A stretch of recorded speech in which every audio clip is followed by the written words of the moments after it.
Good evening, everyone. Welcome. Nice to see you all here. Thank you for joining us here in person and online. Welcome to the Cambridge Community Board meeting for August. We always start with a karakia, which I will now say. Kia hora ti marino, kia whakapapa o namo ti moana. Hei huarahi mā tātou I nei rangi nei. Aroha atu, aroha mai, tātou ia tātou katoa. Huie tā kie. May peace be widespread. May the sea be like greenstone, a pathway for us all this day. Let us show respect for each other, for one another, bind us all together. Right, let's move straight into our meeting with apologies. We just have one apology from Sue Milner this evening. So I will move that. Can someone second that for me, please? Mike, thank you. All in favour? All right, thank you. Right, disclosure of members' interests for our agenda tonight. Anything, Philip? Cambridge Connections, thank you. Mike. Sister Cities. Yep. And you guys just are happy to just stay silent on that one. You don't have to leave the room or anything. Okay, our public forum. I haven't had anyone indicate to me that they want to speak in our public forum on any particular issues that they may have. So we can move past that. And we'll move to our confirmation of minutes of our previous meeting that was held on the 21st of May. We haven't had a meeting since then. It was a long time ago. So if you guys are all happy with those meetings, I'm happy to move that. Elise, thank you. And all in favour? Thank you.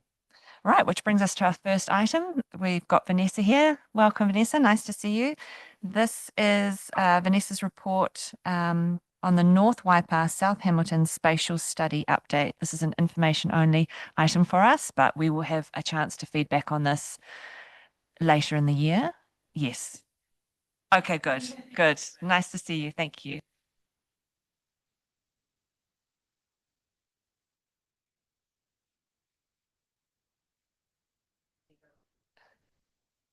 Oh, that's a built-in.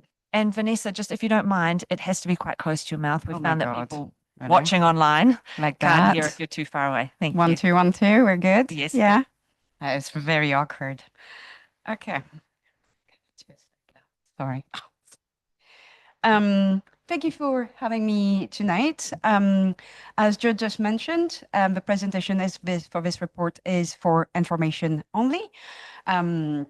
This is really to preempt a critical phase of engagement, which is due to follow in the next couple of months regarding the spatial study itself.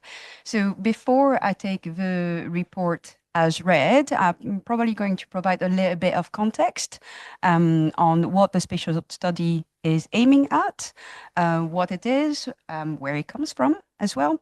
And just to understand a little bit familiarities with future-proof around the table, I think that's the first time that I'm presenting a document under the future-proof umbrella. So maybe giving a bit of context on what future-proof is as well. Yeah. Okay. So future-proof has been now a long-lasting group of partnership between different councils across the Waikato district, Waipa district, Hamilton City Council districts. Most recently, over the last couple of years, Matamata Piako and Coromandel teams have actually joined. So this is very much a strategic planning group looking at sub-regional matters. Okay, probably one of the first one of a stage of its type in New Zealand, looking at spatial strategy at the sub-regional level as well. So has had quite an historical level of delivery, and when it comes to transport infrastructure or water infrastructure as well. It is responsible for the delivery of the future development strategy, which the last one having been adopted in 2024, so late 2024. Which is a requirement under the last national policy statement for urban development. Okay. As I just mentioned, the last FDS, Future Development Strategy, was adopted in late 2024 with an implementation plan, one of the activity looking at understanding the underlying economic drivers at a sub-regional level. One of them being obviously the airport, which is within WIPA. And the FDS had multiple implementation moves, transformational moves. That's how they are actually described in the document. Transformational moves. Sorry, it's hard to say. Number 5 is the one who has actually led to a few studies, including the North Waipa South Hamilton spatial study. There is also a study looking at the Hamilton to Tauranga corridor, and a last implementation activity under that transformational move was looking at the provision of retirement village at a sub-regional level as well. The one we are discussing tonight is only relevant to the North Waipa South Hamilton spatial study. Okay.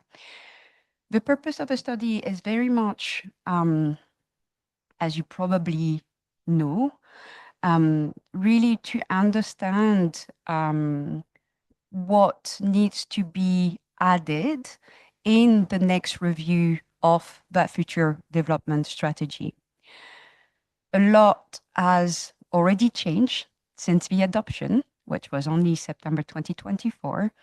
We have the roads of national significance will have been confirmed, which include the Southern Links project and the Hamilton to Tauranga expressway, so especially the Cambridge to Pierre one.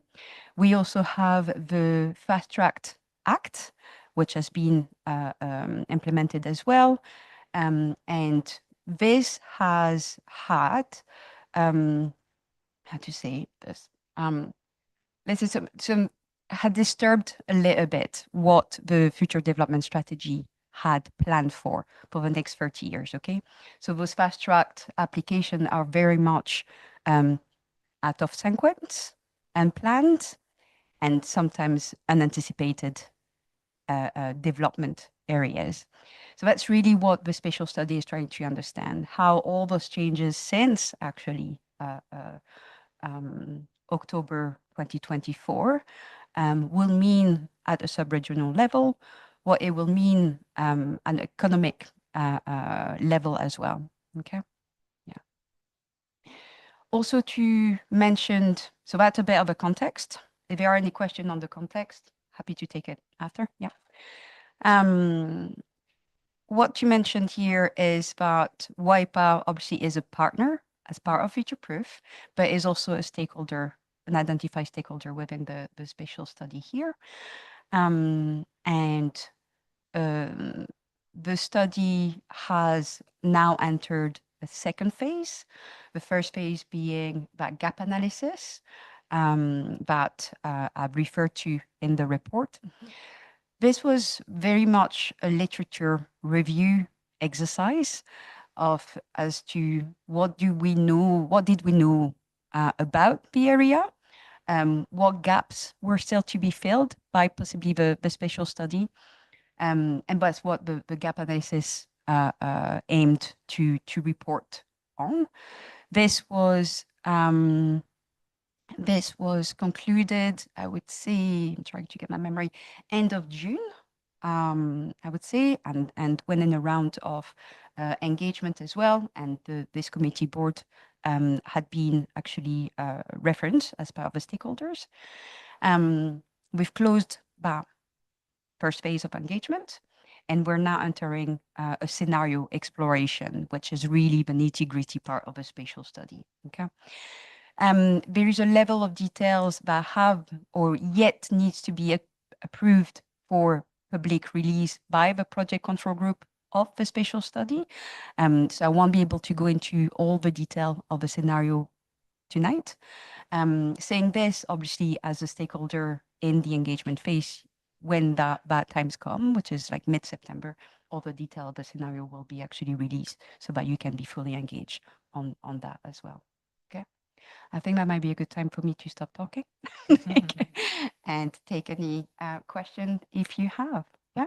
Great. Thanks, Vanessa. Andrew, did you have some questions for Vanessa that you wanted to ask now? Or anyone else while Andrew's? Does Waipa have any kind of say in the fast track applications and how that goes? I'm not fully aware of the entire process, but what I would say is that I would assume that the reason it's fast tracked is that there is a limited amount of contribution from parties. So the process right now, all the fast track applications will have been approved and will have been scheduled, have been actually reviewed by the minister and have been listed as probable applications. I'm not I'm not certain where and how any feedback from the council could be actually inputted in that. Yeah. I'll pass to Kirsty. She may have Yeah, an answer. because you're on as part of the fast track group. Yeah. So through the chair, yes, the council as a consenting authority is able to provide planning responses. So we've got a couple of applications for referral currently that we're providing feedback on.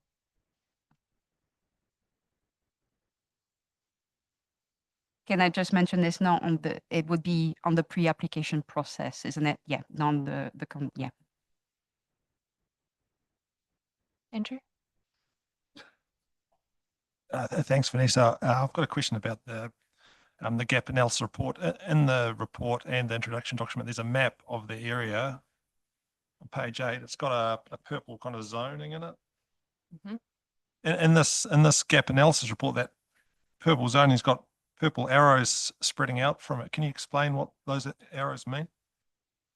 So under the implementation plan of the future development strategy, an area was very much ring-fenced for the spatial study. Now it's very well understood that there will be influences from whatever is actually discussed within the spatial study, and that's very much what the arrows are representing. But whatever happens under or within this purple area is likely to influence what happens towards Ohopo and also towards Te Awamutu. So it's just to mention that or to signal that Ohopo and Te Awamutu are included when we're trying to understand what might occur over the next kind of 30 years. Not that it will go into the detail of those two settlements, but that there is an influencing or context to provide for those two settlements. Thank you. Sorry, the report goes on to mention that there will be large residential subdivisions included in the area, in the Hamilton City Council area and Waipa. Is that correct? But there's a comment in the report that says there are potential spillover effects further into Waipa towards Ōhaupo and Te Awamutu. What are those spillover effects that refers to? Could you point me towards a particular page, or because I think we need to be careful when we are actually discussing subdivision. We are still talking about a rural area within that purple zone. Sometimes we're talking about residential, sometimes we're talking about industrial. There's a document that your first link in the email that you gave. Just watch that mic, Andrew. North Waipa South Hamilton Spatial Study, and it's on the first page. It says the area we are looking at. It says the area spans over Hamilton City Council and Waipa District Council boundaries, includes, and then it goes on to say there are potential spillover effects further into Waipa. What are those spillover effects? That's related to what I just mentioned over. It's understanding how changes around settlements such as Peacock, such as Rokuia, such as the airport as well, will ultimately affect the rest of a Waipa district. So for example, Ohopo being currently a village settlement, and I think there are discussions that we have already undertaken there at Ahuake, where we actually signaled a possible growth of any of those settlements who are currently villages, but could be actually grow beyond those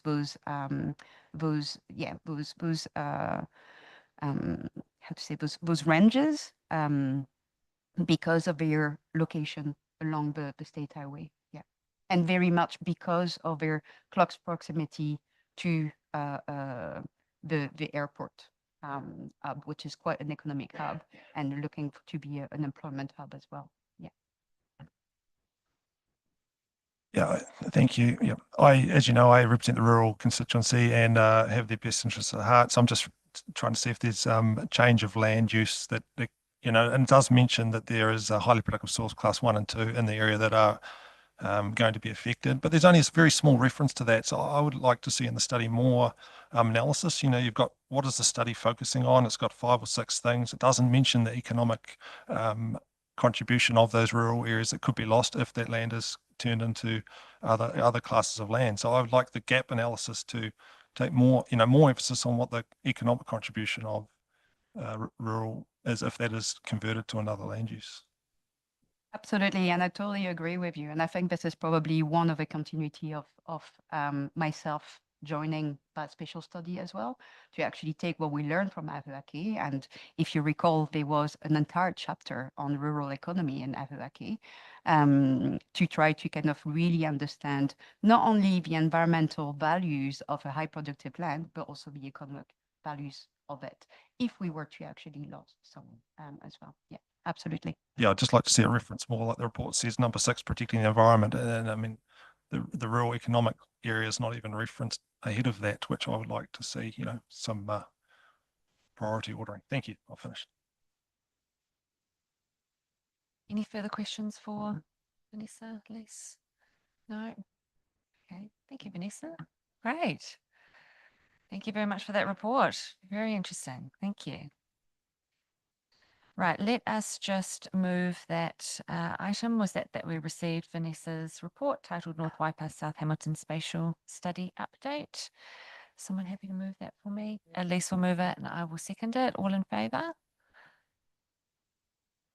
Yes, thank you. No, all good.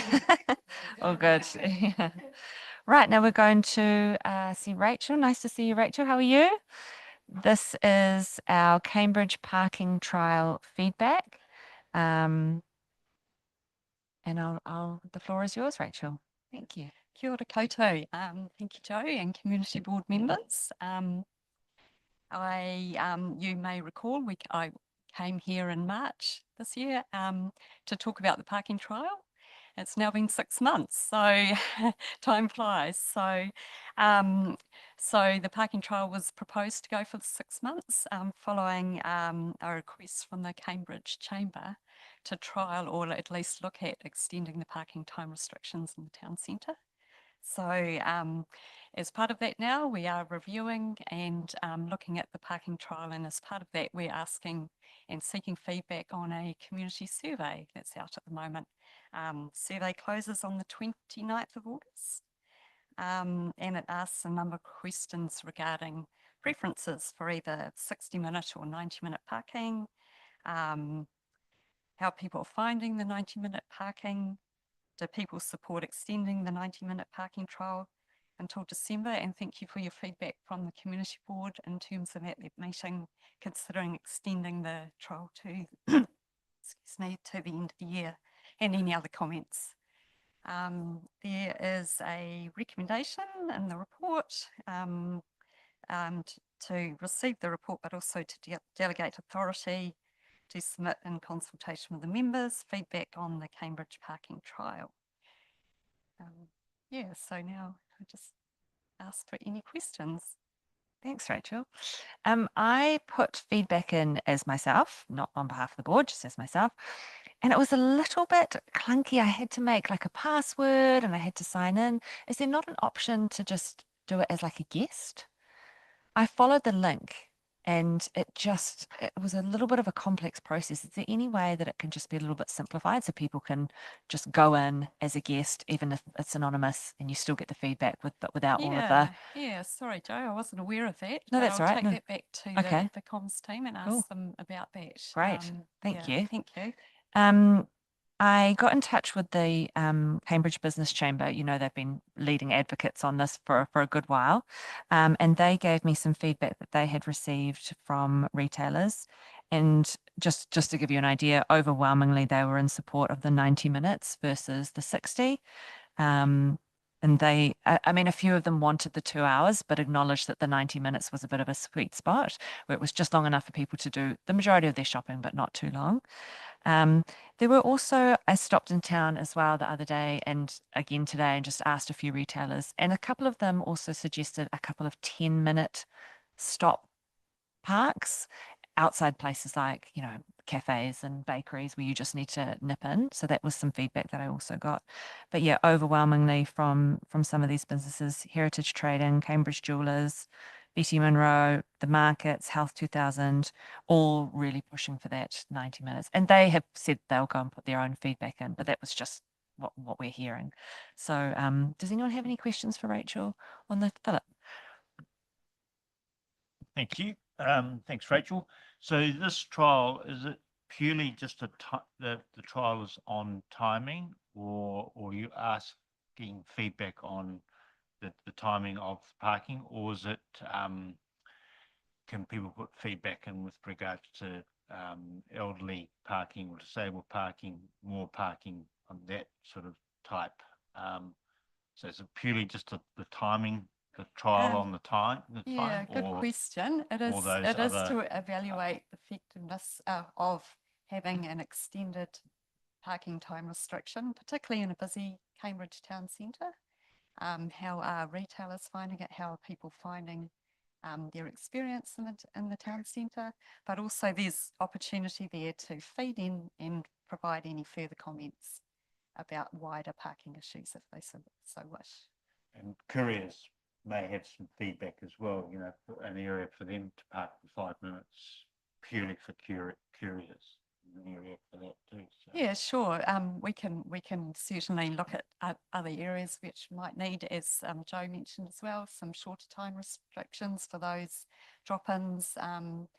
Generally, we hear, takeaways, dairies, those sort of places where we put shorter time restrictions for those sort of quick trips and courier stops, loading bays, those sort of things, yeah, that go into the mix. Are those times being currently monitored by the parking wardens or enforced at all? There is parking enforcement. There is parking enforcement staff at the council. They are spread across Cambridge, Te Awamutu, and pick up areas, basically enforcing our bylaw, our public places bylaw, things like parking on berms, parking in wrong spots, those sort of things. So I guess there is parking enforcement available. Yeah.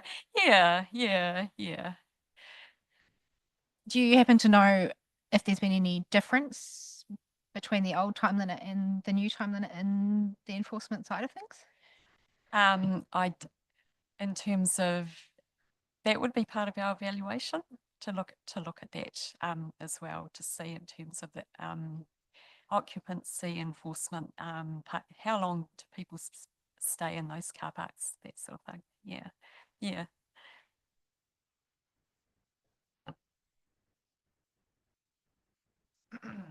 Rachel, has there been any expression of interest in this being extended to other streets in Cambridge, or are people fairly happy with it just being in these areas? Just to clarify, you mean the 90-minute car parking? I'm not aware of that discussion as such at the moment. Yeah. Yeah, thank you. Sort of digressing a little bit, but it's on parking is coach parking. We've got the two new coach parks on on Lake Street, but it's quite obvious. You see buses parking, coaches parking in other areas around the square or whatever, Dick Street Ways type thing. And so it sort of, to me, it looks like it's obvious that they don't know there's coach parking here. So again, it's a parking thing. It's not the timing, but need to communicate better or re-communicate again with all the coaches, however you can do that. So contact them to let them know where the coach parking is. Thanks, Rachel. Any other questions on the parking trial that we have for Rachel? No. Are we happy as a group to put in some formal feedback? I'm happy to do that on our behalf. Everyone's okay with that? Great. Okay. Thank you very much, Rachel. Right. So let's move those. We'll receive Rachel's report on the Cambridge parking trial, and we will delegate authority to me to give feedback on our behalf on the Cambridge parking trial. Thank you, Alanis. Can someone second that, please? Oh, you did. Thank you, Elise. Great. All in favour? Right. Great. Great. Right. Now, Katie, welcome. This is our Cambridge Connections update. We're going to receive Katie's report, and we are going to nominate one member of the Cambridge Community Board to represent our board on the Cambridge Connections Community Reference Group. Nice to see you. Thank you so much for coming. And it's all yours. Madam Chair, do you want us to vacate?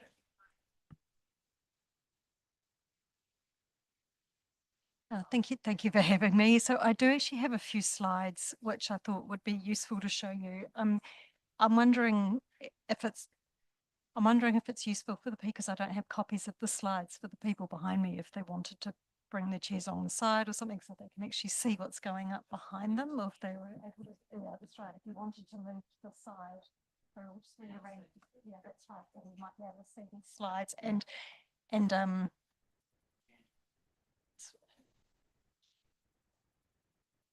yeah. That's right. Thank you. So these slides here are mostly so that I don't go off piece too much, actually, but also so there's a few things. There's a couple of diagrams here which are just much easier to sort of show you in a few slides. So I don't have a copy of the slides quite so much, so I will use the eyes in the back of my head. So a summary here as a reminder here. So Council's Strategic Planning and Policy Committee approved the. Good idea. I'll just come over here. Then I can. Then I don't need to use the eyes in the back of my head.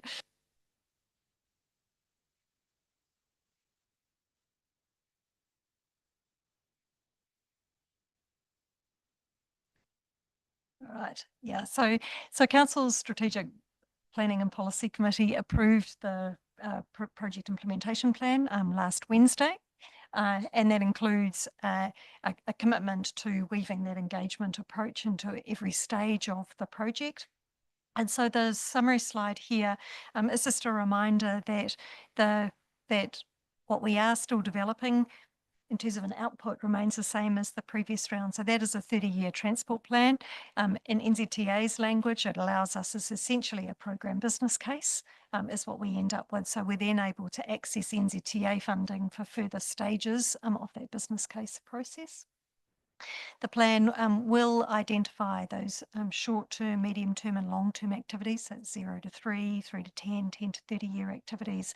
And it's proposed that that plan is then put to Council for approval by the end of 2026. And the timing for that is so that the 0 to 3 year activities can then go forward to the next funding round, both into the Council's long-term plan and into the Regional Land Transport Program as well. And the other thing to note here is that the transport plan will include a recommendation about an additional bridge corridor, and it is still a bridge corridor, just as it was the previous time round. And I think it's really important that we acknowledge that that's what the council will be asked to put forward. And so on that, I'm pretty sure the next slide, there we go. The next slide is actually just, again, a summary to remind ourselves that there's numerous decision points once council's actually determined what that bridge corridor, where that bridge corridor is.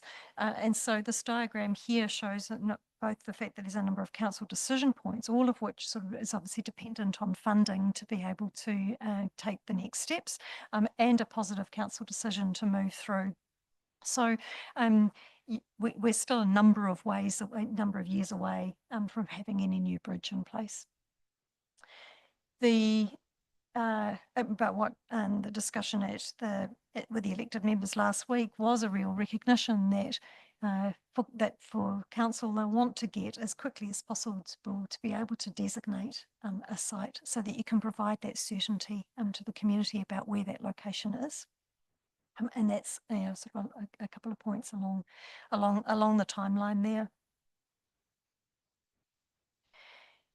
We have listened a lot to the community feedback that we've had.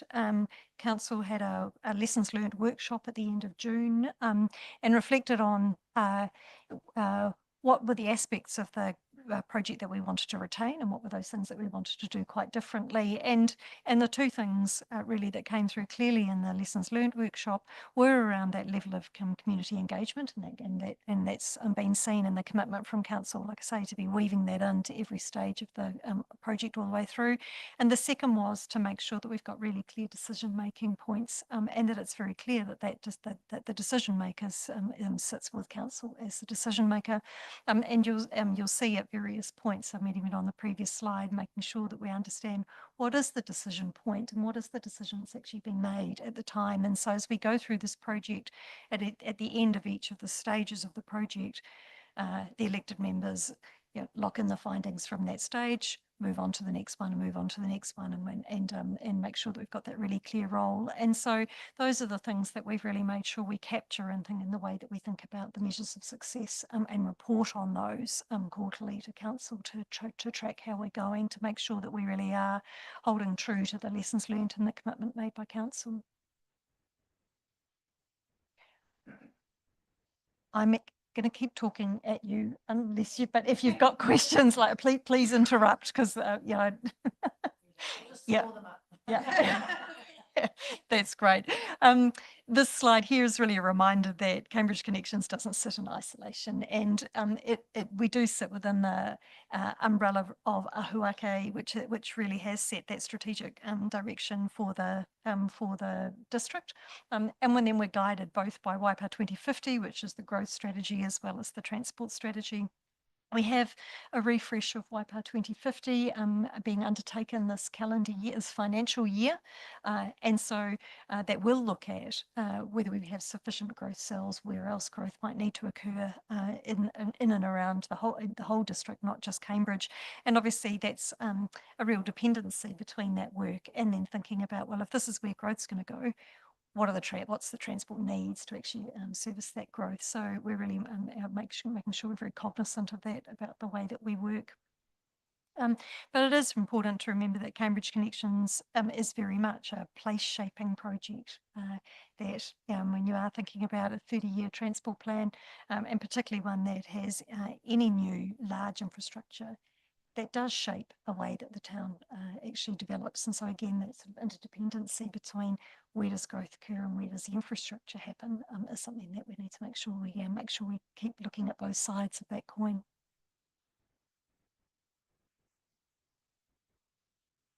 Oh, sorry. Got carried away with my button pushing. Here we go. This diagram is in the project implementation plan. This one here sets out the key stages of the project, and like I say, takes us through to December next year. What it has along here is the stages of the project.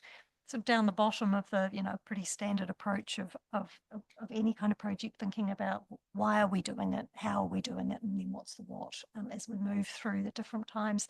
And above, when we think about the level of community engagement, then the slide that I gave you a preview of was around what we're using as the IAP2 engagement framework, an internationally accepted engagement framework, so that we're really clear about what's the council's promise to the community about the level of engagement that's involved. And obviously we'll be informing the community all the way through. But as you'll see from that slide, being able to think about when are we consulting, when are we actually involving and coming up with ideas all together. And obviously particularly through this time, we'll see that we work this calendar year to reframe the problem, to make sure that we gather some data, we actually set ourselves up well to confirm, like I say, what's the problem that you're trying to solve, and make sure that you get that right. And then the large part of the broad community engagement would be in February, March next year. So that then that's where we really are into that ideation phase of round activities. And then you move through from that kind of long list of ideas and being able to assess through to a short list and then through to a draft transport program, which then, and that plan is then consulted on with community by about October next year in order to reach that December deadline. So that's a sort of timeline that we're working to. I just left this in here just to let you know that, again, so one of those 2 lessons learned around having a clear decision-making framework, making sure that as we set up terms of reference for each of the groups on the way through, they're very clear about what their role is. And we're very clear that it's the Strategic Planning and Policy Committee, which is the decision maker here for at every stage of the process. Similarly, this is the diagram that I referred to before around the engagement framework and this internationally used framework, so that we move all the way through from inform through to involving the community and collaborating in a couple of instances. So again, this framework will be the other one that we use for the engagement planning all the way through, so that we can think about what those multiple opportunities are.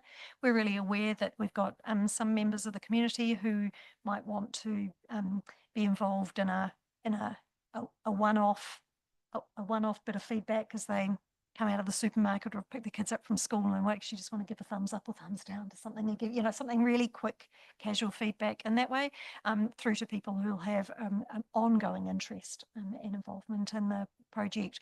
We also know that there'll be a range of ways that people want to engage. There'll be some people who want to do that online. There'll be others who don't want to do that online. And so we, for each of the stages of the project, we will have a really detailed engagement plan that accompanies each of those stages, and it will look different for each.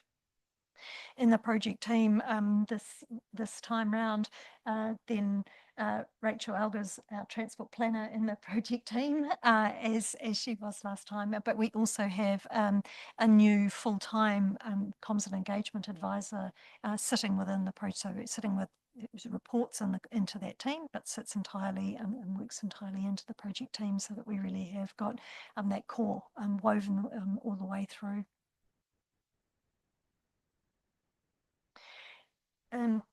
To pick up on this point, that there will be people who have an ongoing interest. This is a slightly busy diagram, but hopefully what you can see is in the teal is our staff group.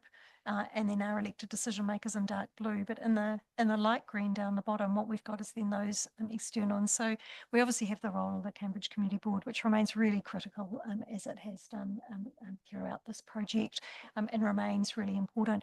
To support the Community Board, what's being proposed is to have a community reference group of up to 15 people, to keep that group manageable, representing a range of interests across the district.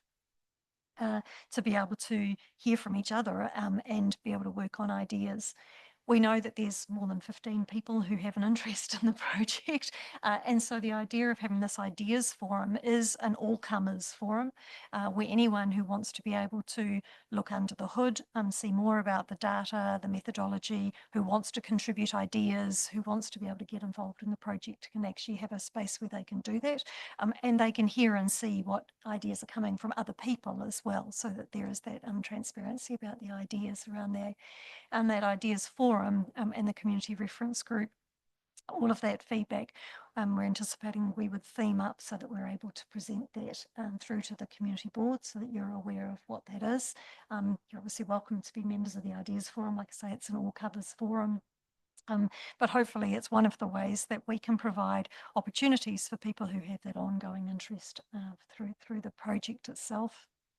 And as you've already noted, it's I've certainly invited you to put a note to nominate someone to be on that community reference board. So again, we keep that group, so we keep the connection strong between the community board and that community reference group. That diagram in front of us, just to clarify, I'm just looking at the direction the arrows go. And it, like the community ideas forum, looks like it comes through the community board back to the project governance group. So are you imagining the community board will receive some of that information kind of first, or will it come from the project, always from the project team and then through to the community board? Like, who's managing the collation of information from the reference group and the community ideas forum? I guess my concern is that if it's been collated potentially by the project team, well then, what's the role of the community board if the project team already has that information first and like, well, now we'll tell you what they've already know. So like, have fun reading it, but we've actually got it all ready in our bank. So just how does the community board stay relevant to that process, if that's helpful, because it needs to be helpful. So yeah, just some clarity around how that's all enmeshed would be great. Yeah, it's a really good question, and one that I think I am 90% clear of in my head rather than 100% clear. And the reason for that is that the starting point is to be completely transparent about what's going on all the time, which actually means that everyone ends up with good access to all of the information if they want it all of the time as their starting point. Now, obviously, there's some theming that needs to go on about that. There's some sense making and analysis that needs to go on in the time, but it does mean that there's not a straight, there's not a linear relationship of something happening and then it coming through a community board through to the committee and as the only way that information's seen. And so my 90% answer to you as a result is that I think that the community board has a really vital role to be involved in thinking about how do we think, how do we theme, how do we analyze, how do we do that sense making of what is actually being seen and heard in the community, because you've got your own perspectives and your own relationships that you're bringing to the table about that, and that's one of the value adds of the community board that I would really like to be able to draw on. So that would happen probably more practically so that would happen more in the community board's role on the reference group potentially, rather than in a meeting type forum that we're doing, or the way we normally function, like with the monthly meetings, occasional workshops. Would that influence be more within their role on the reference group? So yes, although that obviously places a lot of responsibility just on one person to be a conduit, and that's not reasonable to maintain. I think what it means is that we do still need to use the monthly, we need to use the cycles that you've already got, but we also need to be cognizant of where the time for, where are the milestones to make sure that we that we don't involve you just because your meeting was 1 week later, so we're going to have to be flexible about that. And so, like I said, I think that's the kind of part of the 10% that we're going to have to feel our way a little bit about what's the best way to work together about this. Katie, I just had a question also while this is up, and it's just about the community reference group. And I don't want to look back on the previous year we had, even though, the community board lived and breathed, a lot of this project. We are moving forward together. An issue we had was that our member on the previous project group really wasn't able to tell us much of what was discussed in that group. And, we've really been pushing for transparency, for things to be open. Can you speak to how that reference group might communicate what's happening in that to the rest of the board or to their own contacts and further beyond? Yeah. Yes, so there will be a different presumption this time around for the community reference group and for all other groups, like I say, with that transparency all of the way through. There will be a point of time as we get close to the end where we are going to need to think about what are the disclosure measures that we need to put in place at that time, and those will be things that we add to the terms of reference for the community reference group at that stage. But that will, like I say, be the sort of the exception rather than the rule. So very much until we get to that sort of shortlisting to the draft kind of project. Until we kind of get to that point, then I'm expecting that we have that transparency. And that's really why I think that we'll see for the Ideas Forum and being able to use the web page and a bit of a portal so that people have got access to the technical reports, 2 minutes of meetings, to, you know, all of those sort of key points all the way through, so that there is that transparency. And I think that hopefully lightens the load for the people who are actually on each of these groups on the way through. Just while we're still on that community reference group and forum topic, the Ideas Forum, have you fleshed out what that looks like in practice? Is it online? Is it person who's responsible for managing information, grouping it to themes and forming? Yep. How does that look? Yeah. So yes, I'm expecting that it is a mostly online group. It's the only way that we're going to manage both the number of people and the kind of amount of information that will, over the life of the project, will get generated. And so yes, that's the way I'm expecting it to happen. I think that again we'll see for each of the key stages of the project, then there'll be sort of a different level of involvement and interest for each of those things, but that will be administered by council staff, and so that we know, I mean, that will be reasonably resource intensive to be doing that. But I think that that's why, just like on the previous slide when we said about what's the level of engagement for each of those stages, the way that we set up the way that the community can engage in all forms, we've got different ways that we can do that online as well. And so again, there'll be times where, is it a quick like or not? Is it extensive written feedback? Is it something else? You know, what is it? Is it an open chat sort of session? Is it actually just an individual response to something? And I think again, it really depends on what the stage of the project is, what that looks like. Yeah.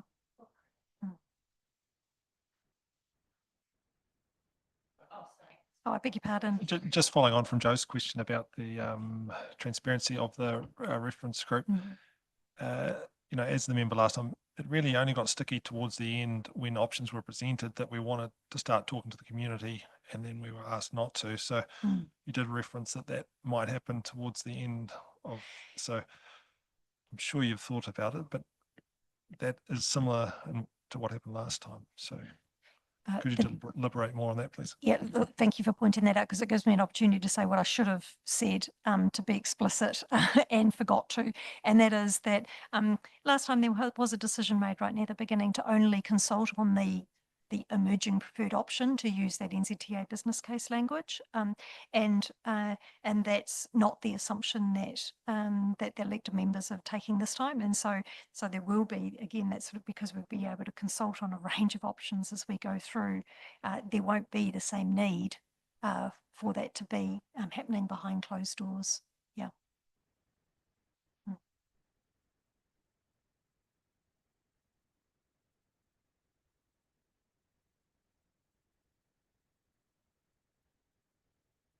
Okay, that's so this is what we've spoken a little bit about already, so I'll just skip over this. But what I have got just down the bottom here is to a little bit around to your point here about the role of the Cambridge Community Board, which I would really value still having a really strong input from the community board. This is my last slide, you'll be pleased to know. So work between now and Christmas is really what this covers, and at a high level. So so we have had internal work when thinking about sort of finalising the terms of reference for the community reference group and the Ideas Forum, and we'll be in a position to call for expressions of interest for that community reference group, certainly within the next week, hopefully by the end of this week. And the same for those people who want to register their interest for the Ideas Forum. The expressions of interest will be open for about 3 weeks for those people who want to be on the stakeholder reference group, so that we've got enough time to make sure that people are aware, and we've got a range of ways of letting people know about that, and then we'll be able to put the community reference group together in the middle of September, and then I hope that we'll be able to actually get that group started, and the same with the Ideas Forum, and get them kicked off by the end of September. So that's obviously a focus around the engagement component. From a technical point of view, we continue to work with NZTA to make sure that the approach that we're taking here is acceptable in terms of their business case approach. So, so that by the time we reach the other end of this process, we know that they're going to be comfortable with what pops out the other end, and that it supports subsequent business case work. And then we continue to think, and we'll start then to be able to work with the Ideas Forum and with the reference group to think about the sort of technical work about what's your problem definition, what are we actually trying to achieve with this work, and get that done before Christmas.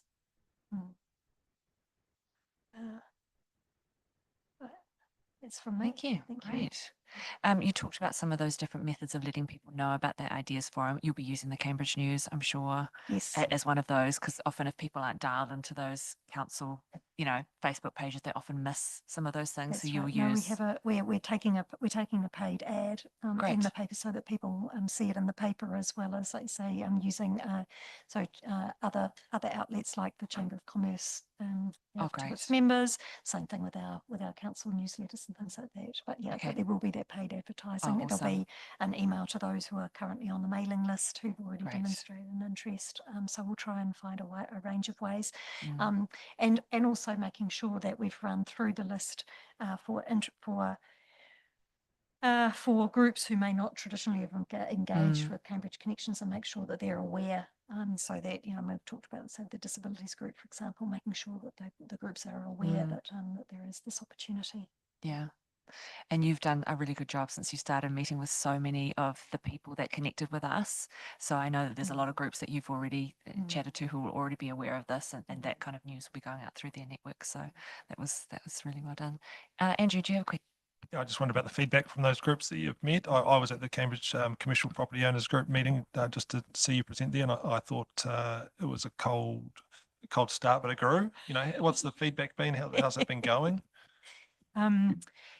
Yes, so I've met with between 20 and 30 individuals from around Cambridge, and overall, actually, there's been a lot of goodwill towards me and the reset of the project. There's a lot of people who are watching and waiting, and they are reserving judgment about whether they want to get involved, how they want to get involved, whether they see the commitment from council to be doing that differently. But actually, a lot of people have been really supportive and given really constructive ideas about how to do that this time, and so I've certainly been really grateful of that, and the same with a number of organisations around the town and businesses around the town as well. So you're right that was probably the coldest reception at the start, but actually, not quite. So I think, like I said, I think people are watching and waiting and are keen to actually just get on with it. Would be the overall impression. Although there are obviously, I think it's really important to acknowledge that there's still some people who are really still suffering from pain from the process last time, and we need to sort of recognise that about the way we kick this off. Thank you. Any other questions for Katie on her report? Elise? Thanks, Betty. The shortlist options, what does that include? Is it the whole transport strategy? Is it just a third bridge location? What's included in the shortlist? No, it's absolutely all transports. Yep, all transport topics. So yes, it will include bridge location, but it will also include a number of things around safety improvements, intersection improvements, public transport improvements, walking and cycling, and so forth. Yeah. And those won't be made public initially until it's ready for engagement. Is that? No, that will be part of. That's right. So when we see the when we go through that sort of ideation stage in about that February, March, then we'll be calling for ideas about all components of the transport work. And the same as we then get to a shortlist, it's still around a range of options, which include all of those things. So no, everyone will see all of that all the way through. And just returning to the earlier slide was about the engagement framework with the public. And at the end it says empower. And the empower option to place our public, but it's my eyes aren't looking up. Special goal is to place final decision making in the hands of the public, and our promise to the public is we will implement what you decide. That feels lofty and probably unrealistic. It is, So- it is unrealistic Okay, and, great. and not on the table for this project. Great, so I just wondered Yeah. where this is being included in the public messaging, Yep. because we're in a public forum here, so Mhm. the public will see this. Mm.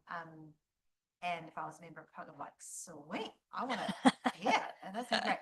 So I just wondered whether it was worth managing how this is seen or presented to the public. Yeah, look, it is a really good point, and certainly when we work through, it does mean that actually we're primarily operating in that informed, consult and involve stage. We're not in a position to empower council. Council needs to stay as a decision maker for these kind of decisions. They are the budget holder, they're the statutory decision maker. So Show that you blame Yep. something. and I'll Yes. go into it, yes, so- yes, yes, yeah, That was a long question. yeah. Thank you. I put it to the community board this week, to come up with ideas how we can help you and the team make this project a success. I just wondered if you could just go over, you had a few comments about that before about sense making, and could you, I just got a little bit lost there. Could you reiterate the value you see the community board can have for your project? Sure. So the community board obviously plays a really strong role as that conduit between council and community, and so I really would like to be able to respect that in the way that we set up this the project. So as well as having one member on the community reference group, it's why I think that the way the information comes forward needs to be able to be themed in a way that comes through the community board, so that you can add your context to that, add your sense-making analysis to that as we then sort of take it through to the next phase of analysis, as we take it through to council, and also feed back into the project. So there's this two-way loop all of the time for the community board. Yeah. I think it'll be important as part of that, what I call sense-making is making sure that we don't end up with blind spots, for example, within the project, which is easy to do. So that's the sort of thing that, have you thought about, what about this group of this part of the community? So those are the sort of a bit of a, I don't want to use the phrase check and balance, because that's not the kind of relationship that I'm after, but it is that sort of fresh pair of eyes, and those things that I think would be really, really valuable sort of role for the community board to play. Just got a final question about the community reference group and their connection with the governance group. Mhm. Are they connected? I know they were on the diagram, but are they? No, not so much. They're not kind of. No, that's right, sharing. because the community reference group will be one source of work and ideas, but not the only one. Like I say, there'll be the ideas forum, there'll be a range of other ways that Okay. that we're collecting sort of ideas and feedback from everybody, and so we will need to pull all of that together to be able to bring through here through to the council. Okay, great. All right, thank you. Any further questions for Katie whatsoever? No? Okay. Yeah, pop your mic. Oh, sorry, I turned. Yeah, not really a question, but more of a concern. I know that council's already raised the, I guess, issues around the possible timeframes and kind of ending up back where we were at that corridor or blob stage. And I'm just not quite sure that that's being portrayed well enough in the media at the moment. I saw one headline that was "Goodbye, Mr. Blobby," and I thought that was a bit misleading. So I guess it's just making sure that what's meant by corridor is really emphasized to the public, because it might be a bit of a problem area. Yeah, look, you're right. You're right to raise it as a concern. The reality is we will come up with a corridor. It is still an area that for further investigation, and there is no way around it. And so that diagram with the steps to kind of get to a designation, and then to design, and then to construction, I think it's really important that we do keep talking about that, because you've got to start by looking up or identify one area before you can then go and commit to doing your geotech assessment and other planning before you can then end up with a particular route and a line on a map, which is sort of get to that designation, and making sure that we continue to explain that. It's going to be really, really critical because you're right. Yep, otherwise we end up in December next year with the same sort of thing. And I think that there is no way around that. That is the way infrastructure projects are planned up and down the country. And so what we can do is make sure that that I hope that with that transparency all the way through, actually people have had an opportunity to input to what was the process that was used to arrive at that decision, and people understand and see what that decision is as it's made along the way through. Now, that doesn't mean that elected members are going to be able to please all of the people all of the time. There's just no way that that's possible, but I hope that transparency sort of at least gives people some understanding. Yeah, I think you hit the nail on the head when you said this is how infrastructure projects are planned. And I think that's such a key message that people are going to want to input, but at some point they're going to need to deeply understand that there's kind of only a few ways to figure out where these go, in a corridor is a way, and that means we are drawing more than just one straight line. So I think in your conversations and your public engagement, helping people understand the process is really important, because that's one thing that we as a community board often come up against, is that the regular person out there doesn't understand the processes involved. So when something happens, they're like, what is going on here? How have we come to this major decision that impacts my life? You're like, well, all these different steps and all these things feed into it, which are beyond anyone's control, or it is the best practice way to do it. So I think that's going to be a really critical part of your engagement, is not just the receiving, but actually the educating, that strong education piece, that when they're presented with their options, they understand why it's been presented in this way. If that makes sense. Yeah, absolutely. Thanks.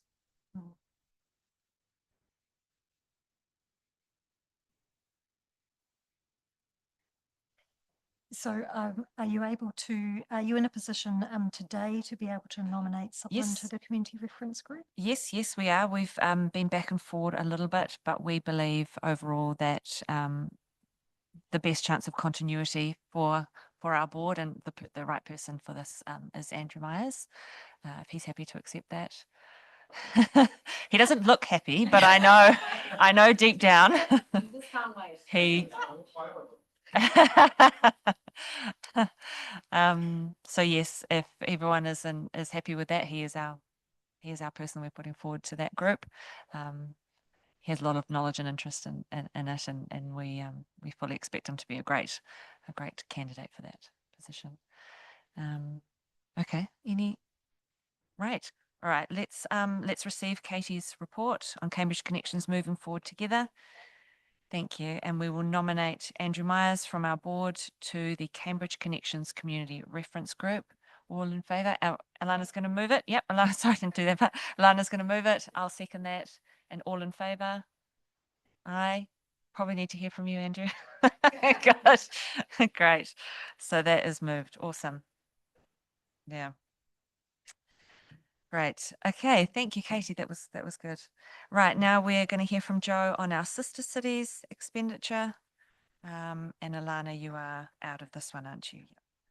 Hi, Joe. Thank you.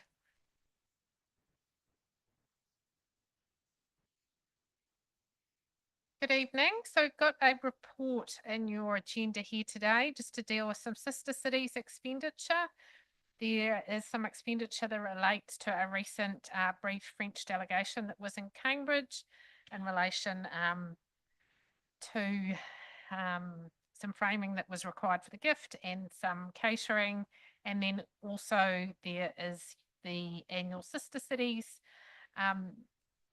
membership that needs to be paid, as well as an upcoming payment just to deal with some waratahs that are needed to make sure that we can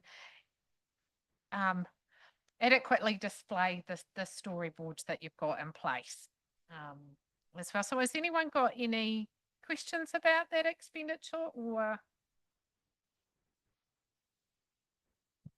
No, that's all straightforward to me. No, absolutely not.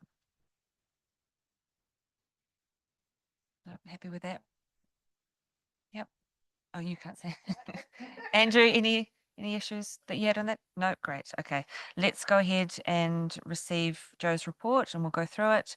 Titled Sister City Expenditure, we're going to approve a payment of up to $289.99 to reimburse Alana for the frame for the signed French rugby jersey, with any unspent funds to be returned to the Sister Cities Reserve. Then we'll approve the payment for $198.95 to reimburse Alana for the morning tea catered for the visiting French delegation on the 19th of July. And then we'll approve the payment of $690 for the Sister Cities Reserve to Sister Cities New Zealand for the annual Sister Cities New Zealand membership. And then we'll approve the payment up to $250 from the Sister Cities Reserve to reimburse Alana again for the purchase of 20 new waratahs for the Le Quinois storyboards, with any unspent funds returned to the Sister Cities Reserve. And I will move that. And Philip will second that. All in favour? Great. Thank you. Let's move that. Thank you. Thanks, Joe. And you're staying here for our Treasury report. Thank you. I'll just take the Treasury report as read. Does anyone Yes. have any questions? No. No, that's fine. I'll move that one. Someone second that. Elise, all in favour? Great, thank you. Right, board members' reports from meetings attended on behalf of the Cambridge Community Board. I might start here and go this way if that's okay. I attended the Cambridge Connections meeting at council last week. I've had regular catch-ups with the Cambridge Business Chamber. Most of us went to the Leamington Playground reopening, which was a really great community event. We had our annual rural tour, which was also great at Te Miro and also at the Men's Shed. That was a great location. I really feel like we should use that location again. It was awesome. We had a good turnout there with a lot of interesting feedback on rural issues. Andrew might touch on that further. I went to see the Waikato Waters Done Well and the long-term plan adoption, and this recent citizenship ceremony. So a few things. I think that's everything from me. Lise? Leamington Playground opening, which was so cool to see in the flesh. I was part of that reference group beforehand, so it was wonderful to see something from paper become reality, because a lot of things get designed don't always get fulfilled. So that was really cool. An excellent job, and amazing to see how engaged the community is in that space. Just shows how mature it was needed. And we did the water submission as well. That was in July, same as well. We submitted on Waikato Waters Done Well. That was in July. And just a small update on the Thompson Street gardens that finally had fresh soil headings. They can start planting those up for spring. That's from me. Yep, mine is mostly Sister City stuff. So yes, we had the visit recently with the French senators and some of the senior rugby management staff coming to Cambridge because of our Sister City relationship with Le Quinois. That was a really exciting and positive experience, and they loved it. They were really happy to come here and to be able to pay their respects and acknowledge that relationship with Le Quinois. And I think they said it was one of the most important parts of their itinerary while they were in New Zealand. So that's really nice to hear. And obviously had a nice reception from Joe and the Mayor and Louise Upson and the others that were able to attend. I have been notified that the next delegation from Le Quinois will be coming from Friday the 4th to Monday the 7th of December 2026. So I guess we just want to note that for the incoming community board. The two new storyboard signs are being designed at the moment, so I hope to have those ready to go soon. So that'll tidy up that item in the budget as well. And we recently had a group of exchange students at Cambridge High School from Bihoro, our other sister city. So Councillor Coles and I helped to host those at Deputy Mayor Liz's farm, which is a really nice day out there. The kids had a great time and I think learnt a lot, and really appreciate seeing how farms work here, how different it is to Japan. So that was really nice, and we're working on a potential rural exchange program for the future as well. Philip and Andrew are helping with that one as well as Liz. So we'll see where that goes. And that French delegation was just a credit to you, Alana. So well organised. Everything was just so well done. So good work on that. I know they really appreciated that visit, and every T was crossed and I was just the other way around. That was awesome. It was really good. Philip, this is meetings on behalf of the Cambridge Community Board. Yeah, I mean, Oh, sorry. French delegation here, it was just fantastic having them here, and the weather was amazing. And again, the weather was amazing for the Bihoro students that were here for 3 weeks with Cambridge High School and then visiting Liz's farm. The citizen ceremony was fantastic. I think it was 110 new citizens to our area, our district. So this gets done quarterly. So 400 odd. There's always about 100 new citizens to our area each ceremony. So that was just fantastic. And the facility, the town hall is looking amazing too. It is the centre of our town, literally. There's a ordnance survey peg right in just below the steps on the plaza there. That is the centre of our town, and it's just a perfect venue. But the facilities that they've done there with the Edwardian room and Victoria room is fantastic, and they've got other plans for over the summer and things too. But it's, again, a bit like the community board, we haven't had many meetings with council, but we had some workshops today, and there was one in particular which was to do with recycling bins and the contamination of recycling bins, and it's just an ongoing, you know, I was sort of blunt at the meeting today or the workshop today. It's just pure laziness. They put rubbish in recycling bins, and they shut the lid and they think it's just put it off to someone else's problem, but it's costing the ratepayers a lot of money.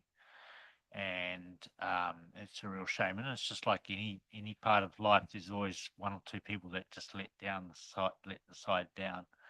And it is, you know, it was reported that we're one of the better councils for contamination, but that's just because of hard work from our staff and auditors and everything like that, and things. So it is a real shame. And I did you know, with Urban Miners, they've been running for 5 years now in both towns, and they're making a significant difference to our community, not only to today's community, but the future communities as well, and things like that. I did a quick little, you know, I watch a lot of international news, and last week there was a plastics.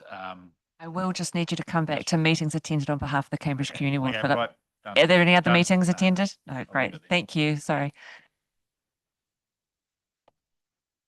I've been on the Lake Karapiro Master Plan group there, and the draft master plan has been approved by council, and it's now going out for public consultation in November, I think it is. So keep your eyes out for that. And Councillor Mike here might inform us if anything more about that. As mentioned before, with the Cambridge Commercial Property Owners Group, I went to that and watched Katie present to them as part of the community board role. I'm on the Safer Cambridge Trust, which has its AGM for the year tomorrow night, 4 o'clock at the Cambridge Cricket Pavilion, if anyone's interested.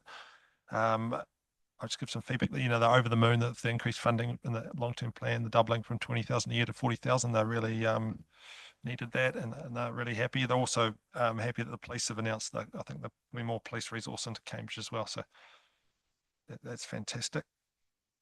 As Joe, our chair, mentioned, we had the rural tour on Tuesday, July the 1st at Te Mero Hall and at the Men's Shed in Leamington, try to cover both sides of the district.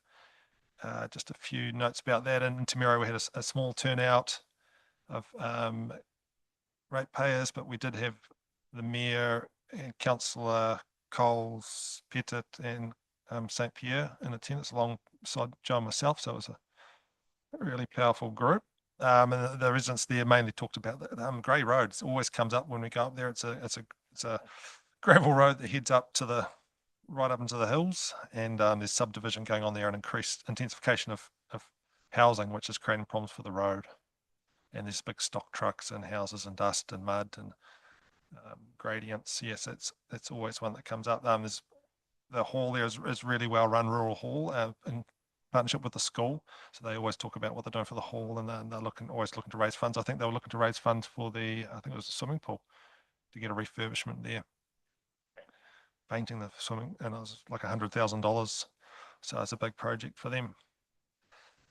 Then there was concerns about there's one real road up to Te Mero, and it's curvy and it's got cyclists and it's got some seal damage and water flowing over it at bits and places. So, it's quite a bit of feedback about what to do there for the council. And then in Leamington, we had a big turnout. We had about 20 people, and it was a real melting pot of people and ideas and comments. So it was just quite general rural or community issues that came up. Ranging from the Mangatautari Road, there's some seal issues out before the domain and after the domain, gorse and weeds on the side of the road, high rates burden, dirty signs, jutta bars and Kiki. It was brought up about PC 25, which Community Board feedback on last year, which is about crop protection structures. The national government has put on hold any changes. I don't know what the technical term is, but that has gone on hold, that change. So that's something that residents have brought up there, that's been paused. It's not going to change. And then it was brought up about the domain master plan. The sports groups, I did invite them along, water ski club, rowing clubs, and they had some concerns, which gave them the forum to raise them to elected members, which was good, about probably working together better. There's other domains, not just the Karapiro domain, but there's Waipuki, there's Pairiri, Keeley's, Bex. There's a bit more continuity about doing the plans together with an overall strategic view. So that was quite good feedback. Those are the main points from the rural tour, and notes are taken and they've been fed to Eva Lisa here, who replaced Dawn Ingalls as I can't remember your title, that group manager for service delivery, and she's just going to give me some feedback to give to those to the ratepayers that were present, which is great. Other things that have come up, the dam at Karapiro there, you would have received email that it's supposed to be opening on 15th, which is I think this Friday, but it's been delayed till the 20th. They are having a community event. I don't know, is it Friday morning. Friday morning, they're having a community event. Anyone's welcome to go along. So be in the newspaper probably. Another thing, we received an email about Waikato Water's done well. So just, Kirsty, would you like to comment on that? It's racing along, and it was presented a meeting ago about its structure, but you're calling for governance for independent directors be appointed. Is there any update on the Waikato Water's done well? We don't currently have a report in front of us on that, so I'm wondering if you could just provide Andrew with some info if there's any updates via email. I just think it's $1 billion of council infrastructure in the community. I'm just talking about it because it's a big deal. So yeah, and we did hear about that at the rural tour, I'm sure it'll be advertised, so that'll be fine. Yeah, no problem. And that is all. Thank you. Mike, any updates you have for us? At risk of looking useless in front of a room full of prospective candidates, I have very little to add. It's all right. Because the last meeting I attended was the last meeting of Cambridge of Community course, Board. yes. And then I've been away until today, and Philip has covered what happened today in the workshop. Right. Okay. Session. So yeah. Well, good. Unfortunately, as far as I know, you're up to date. We're up to date. Just one thing on the Lake Karapiro domain concept plan and reserve management plan. You did say it had been approved by council. It's been approved by council to go to public consultation. Okay, and there are some controversial aspects in that, particularly the overt prioritisation of non-motorised recreation, and secondly the potential aggregation of some of the clubs into a sort of a group hub. So that'll be something that I think the community board would Keep probably our- want to be all over, because it's such a Cambridge thing. Yeah. So yeah, I think there's real scope for Cambridge Community Board to be involved further in that. Yeah, I think that was me. Okay, thank you.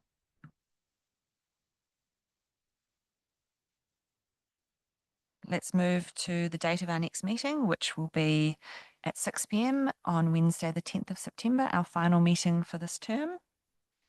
And I will just, sorry, the 10th of September, sorry. And sorry, if you just bear with me, I have my closing karakia here. Really stupid.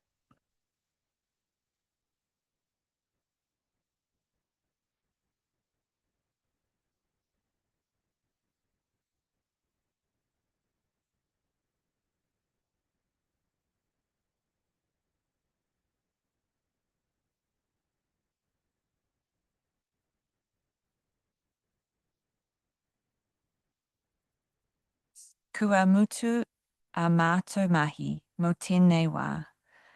Mana kitia mai mātua katoa, o mātua hoa, o mātua whānau. Io ki te aorangi. Our work has finished for the moment. Bless us all, our colleagues, our families. Peace to the universe.